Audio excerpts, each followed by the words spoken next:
তাহলে মনসব কথার অর্থ হলো পদমর্যাদা। এটা মনসবদারি ব্যবস্থার সাথে যুক্ত মুঘল যুগের একটা ব্যবস্থা। নেক্সট কোশ্চেন চলে আসি আমরা, যে কলকাতা বিশ্ববিদ্যালয় কত সালে প্রতিষ্ঠিত হয়েছিল। সেটা হচ্ছে কলকাতা বিশ্ববিদ্যালয়, কলকাতা, বোম্বে, মাদ্রাজ তিনটাই কিন্তু 1857 সালে বিদ্রোহটা হয়েছিল। কলকাতা বিশ্ববিদ্যালয় সেরকমই কলকাতা বিশ্ববিদ্যালয় 1857 সালেই প্রতিষ্ঠা হয়। আমুক্ত মাল্যদা, যেটা বিজয়নগরের সাথে সম্পর্কিত, এই গ্রন্থের রচয়িতাকে কৃষ্ণদেব রায়। কৃষ্ণদেব রায় হচ্ছে তুলুক বংশের রাজা, আর বিজয়নগর সাম্রাজ্যের শ্রেষ্ঠ রাজা যদি বলা হয় তাহলেও কিন্তু সেটা কৃষ্ণদেব রায়।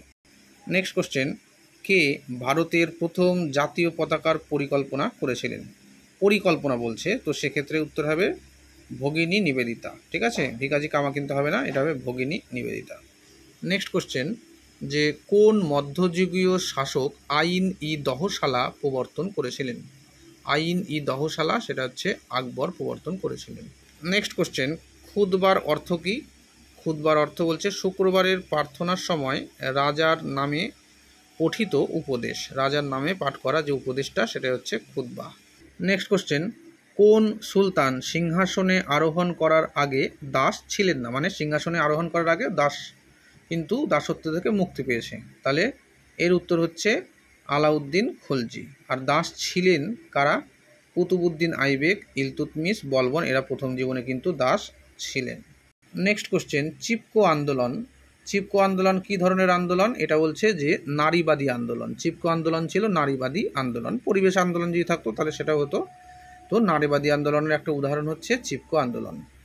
Next question, poverty and An British rule in India, এই গ্রন্থের রচয়িতাকে দাদাভাই নৌরোজি। তিতুমিরের আসল নাম কি ছিল?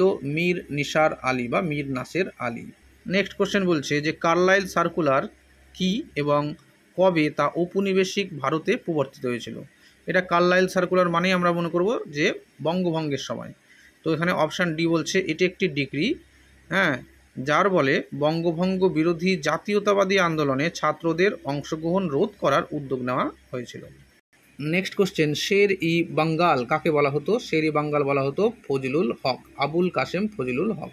কৃষক প্রজা পার্টির তিনি নেতা ছিলেন। তারপরে কোশ্চেন চলে আসছে, সিধু ও কানহুর নাম কোন বিদ্রোহের সঙ্গে জড়িত? সেটা হচ্ছে সাঁওতাল বিদ্রোহের সাথে জড়িত। 1857 খ্রিস্টাব্দের বিদ্রোহের সময় কে মুঘল সম্রাট ছিলেন? মুঘল সম্রাট ছিলেন দ্বিতীয় বাহাদুর শাহ। পাবলিক অ্যাকাউন্টস কমিটির সদস্যগণ নির্বাচিত হন কার দ্বারা? বলছে পার্লামেন্টের উভয় কক্ষের সদস্যদের একক হস্তান্তরযোগ্য সমানুপাতিক প্রতিনিধিত্ব পদ্ধতির মাধ্যমে। তো এটা আমাদের ইতিহাসের কোশ্চেন না, এটা এখানে এমনি হয়ে গেছে, যাই হোক। নেক্সট কোশ্চেন, নয়নকাড়া ব্যবস্থা কোন রাজ্য বা সাম্রাজ্যের সঙ্গে সম্পর্কিত? নয়নকাড়া ব্যবস্থা বিজয়নগর সাম্রাজ্যের সাথে সম্পর্কিত। বিজয়নগরে কোন ব্যবস্থা সবথেকে জনপ্রিয় ছিল? নয়নকাড়া ব্যবস্থা। বিজয়নগর থেকে কিন্তু নয়নকাড়া ব্যবস্থা থেকে কিন্তু পরীক্ষায় প্রশ্ন আসে। ঠিক আছে, নয়নকাড়া ব্যবস্থা আসে। নেক্সট কোশ্চেন, সন্ধ্যাকর নন্দী কোন রাজবংশের সভাকবি ছিলেন? সন্ধ্যাকর নন্দী ছিলেন হচ্ছে পাল রাজবংশের সভাকবি। ঠিক আছে, রামচরিত গ্রন্থের রচয়িতা হচ্ছে সন্ধ্যাকর নন্দী। আর তুলসীদাসের লেখা গ্রন্থ রামচরিত মানস। তুলসীদাস যদিও মধ্যযুগের লোক, আর সন্ধ্যাকর নন্দী সেটা হচ্ছে আদি মধ্যযুগ বা পাল যুগের লোক। কে নিম্নবর্গের ইতিহাস চর্চার সূচনা করেন? যে রণজিৎ গুহ নিম্নবর্গের ইতিহাস চর্চার সূচনা করেন। ঠিক আছে, সাবলটান স্টাডিজ যেটাকে বলা হচ্ছে, সাবলটান স্টাডিজ বা নিম্নবর্গের ইতিহাস চর্চার সূচনাকে করেন Ranajit Guha. Next question, India Independence League, এই ইন্ডিয়া ইন্ডিপেন্ডেন্স লিগের সঙ্গে কে জড়িত ছিলেন? নাকি রাসবিহারী বোস। রাসবিহারী বসু কিন্তু ইন্ডিয়ান ইন্ডিপেন্ডেন্স লিগের সাথে জড়িত ছিলেন। নেক্সট কোশ্চেন, সন্ধ্যা শীর্ষক জাতীয়তাবাদী সংবাদপত্রের সম্পাদক কে ছিলেন?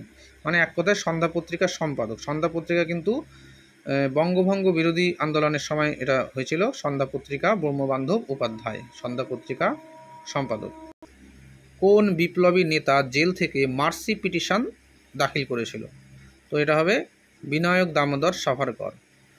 কোন বিপ্লবী নেতা জেল থেকে মার্সি পিটিশন দাখিল করেছিল? সেটা হচ্ছে বিনায়ক দামোদর সাভারকর বা বীর সাভারকর বলা হয়। স্বরাজ আমার জন্মগত অধিকার, এই উক্তিটি কার? বাল গঙ্গাধর তিলকের। নিম্নোক্ত ঐতিহাসিকদের মধ্যে কে আলিগড় স্কুলের অন্তর্ভুক্ত নন, মানে আলিগড় স্কুল অফ থট এর সাথে যুক্ত নয় কে? ইরফান হাবিব, নুরুল হাসান, আতাহার আলী, এরা তিনজনই আলিগড়ের সাথে যুক্ত। অনিল শীল কিন্তু আলিগড়ের সাথে যুক্ত না, ঠিক আছে। অনিল শীল হচ্ছে সাম্রাজ্যবাদী এই ঘরানার মধ্যে আছে, মানে ইকোনমিক হিস্ট্রির মধ্যে পড়ছে। চলো নেক্সট, নর্মদা বাঁচাও আন্দোলনের নেতৃত্ব দিয়েছিলেন কে? মেধা পাটেকর। নর্মদা বাঁচাও আন্দোলন, মেধা পাটেকর। বলা হচ্ছে কোন সালে বঙ্গভঙ্গ রদ হয়? বঙ্গভঙ্গ রদ হয়েছিল 1911 খ্রিস্টাব্দে, ঠিক আছে। কলকাতা থেকে দিল্লিতে কিন্তু রাজধানী স্থানান্তর হয়ে গেল। এরপরে আসছে কোন ভারতীয় জাতীয়তাবাদী নেতাকে গ্র্যান্ড ওল্ড ম্যান বলা হয়? গ্র্যান্ড ওল্ড ম্যান বলা হচ্ছে কাকে? দাদাভাই নৌরোজিকে। ডান্ডি অভিযান কোন রাজনৈতিক আন্দোলনের প্রারম্ভিক সূচনা ছিল? আইন অমান্য আন্দোলনের সূচনা হচ্ছে ডান্ডি অভিযান, ঠিক আছে। লবণ আইন ভঙ্গ করে এই আইন অমান্য আন্দোলনের সূচনা করছে ডান্ডি অভিযান। নেক্সট বলা হচ্ছে খিলাফত আন্দোলনের মূল উদ্দেশ্য কোন আন্তর্জাতিক ঘটনার প্রেক্ষিতে ঘটেছিল? কোন দেশের জন্য সেটা? সেটা হচ্ছে তুর্কির কথা বলা হচ্ছে, তুর্কি। এখানে একটা গানের কথা আছে, বলছে বঙ্গভঙ্গের সময়ে কোন বাঙালি কবি বান এসেছে মরা গাঙে, এই গানটা রচনা করেছিলেন। বান এসেছে মরা গাঙে, এটা মুকুন্দ দাসের কিন্তু গান। নেক্সট কোশ্চেন, শরৎচন্দ্রের কোন কাহিনীতে ভারতের বিপ্লবী আন্দোলনের স্পষ্ট প্রতিফলন লক্ষ্য করা গিয়েছিল? এটা হবে পথের দাবি। পথের দাবি যে আছে সেখানে কিন্তু এই বিপ্লবী আন্দোলনের স্পষ্ট প্রতিফলন আমরা দেখতে পাই, যেটা লেখা শরৎচন্দ্র চট্টোপাধ্যায়।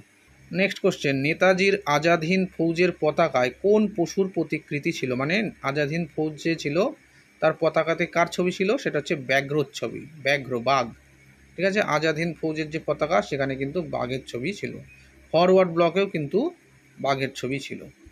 নেক্সট কোশ্চেন, বাংলার বিপ্লবীরা গ্রেট ব্রিটেনের কোন বৈপ্লবিক ধারার দ্বারা অনুপ্রাণিত হয়েছিলেন? গ্রেট ব্রিটেনের আইরিশ যে বৈপ্লবিক ধারা তার দ্বারা কিন্তু অনুপ্রাণিত হয়েছিল বাংলার বিপ্লবীরা, আইরিশ। নেক্সট কোশ্চেন বলা হচ্ছে যে কে কোন প্রতিষ্ঠান সম্পর্কে সেফটি ভালভ তত্ত্ব প্রচার করেছিলেন? কে? সেটা হচ্ছে অ্যালান অক্টেভিয়ান হিউম। আর কোন প্রতিষ্ঠান সম্পর্কে? জাতীয় কংগ্রেস, ভারতের জাতীয় কংগ্রেস সম্পর্কে এই সেফটি ভালভ থিওরিটা কিন্তু প্রচার করেছিল। তারপরে চলে আসি একা আন্দোলন। তো বলছে একা আন্দোলন কি ছিল? এটা একটা কৃষক আন্দোলন, ঠিক আছে। অহিংস অসহযোগ আন্দোলন যখন চলছে 1920 খ্রিস্টাব্দে, সেই সময় কিন্তু একা আন্দোলনও চলছিল উত্তরপ্রদেশে। এলাহাবাদ প্রশস্তির রচয়িতা কে ছিলেন? এলাহাবাদ প্রশস্তির রচনা ছিলেন হচ্ছে হরিসেন। হরিসেন এলাহাবাদ প্রশস্তির রচনা সমুদ্রগুপ্তের সাথে সম্পর্কিত। নেক্সট কোশ্চেন বলছে নিম্নলিখিত কোন তারিখে পাকিস্তান প্রস্তাব নেওয়া হয়েছিল? সেটা হচ্ছে 23শে মার্চ 1940। পাকিস্তান প্রস্তাব নেওয়া হয়েছিল 1940 খ্রিস্টাব্দে 23শে মার্চ। নেক্সট কোশ্চেন বলছে যে মহাত্মা গান্ধী বা গান্ধীজি প্রভাবিত হয়েছিলেন কার দ্বারা? লিও টলস্টয়ের দ্বারা। লিও টলস্টয়ের দ্বারা কিন্তু গান্ধীজি প্রভাবিত হয়েছিলেন। নেক্সট কোশ্চেন বলছে 1857 পরে প্রথম কোন রাজনৈতিক হত্যাটি ভারতের সশস্ত্র জাতীয়তাবাদী সংগ্রামের সূচনা করেছিল?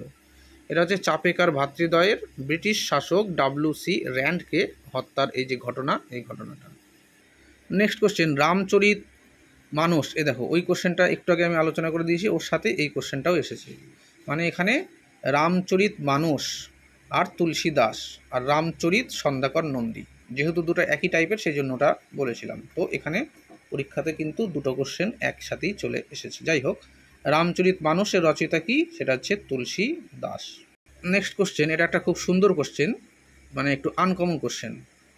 বলা হচ্ছে ভারতের রাজধানী নতুন দিল্লি, দিল্লিতে তো 11 সালে কলকাতা থেকে দিল্লিতে রাজধানী স্থানান্তর হলো, কিন্তু এখানে বলা হচ্ছে যে নতুন দিল্লি লর্ড আরউইন উদ্বোধন করেছিল, সেটা কবে করেছিল?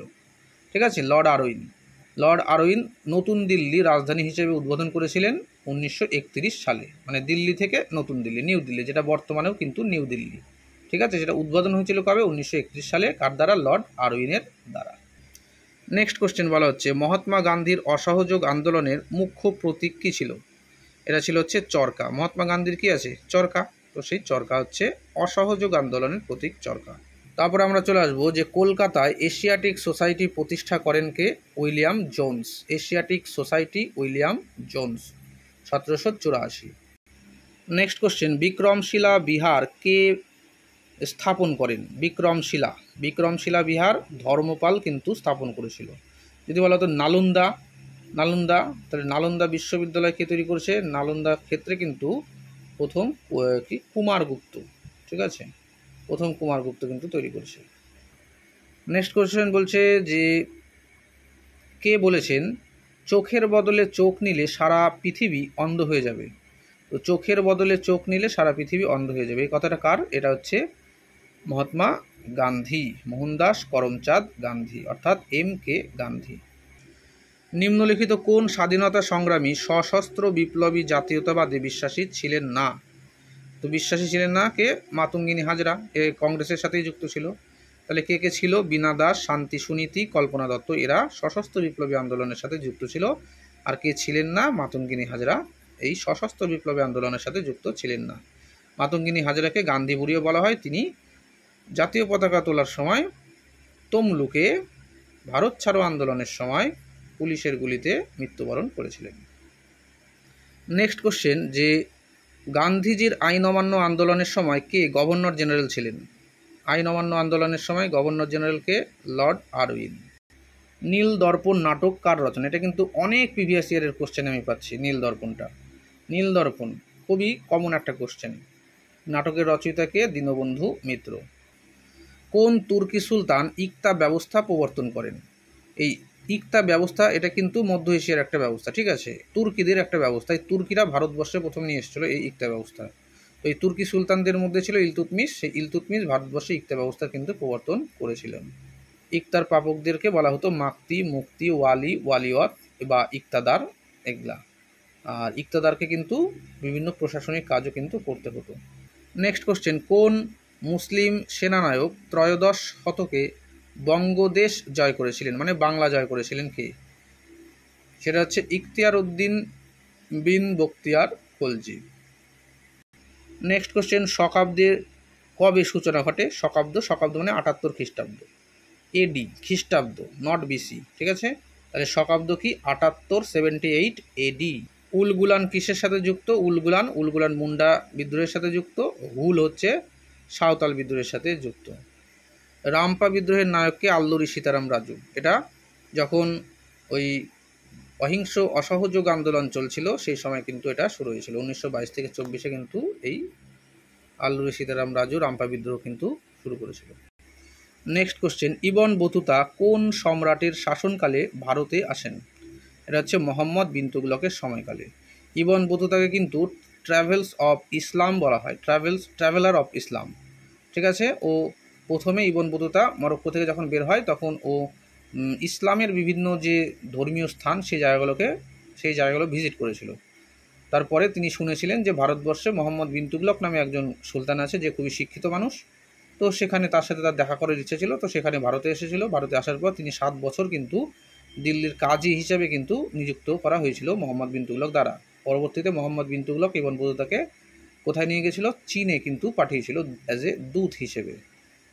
আর আজকের আমাদের লাস্ট কোশ্চেন এই ভিডিওর, সেটা হচ্ছে কোন বছরে প্রথম শিল্পনীতির প্রকল্প গ্রহণ করা হয়? শিল্পনীতি সেটা 1948 সালে বলা হচ্ছে। 1948 সালে শিল্পনীতির প্রকল্প গ্রহণ করা হয়েছিল। যাই হোক, তো এই সমস্ত কোশ্চেনগুলো তোমরা আস্তে আস্তে ফলো করতে থাকো।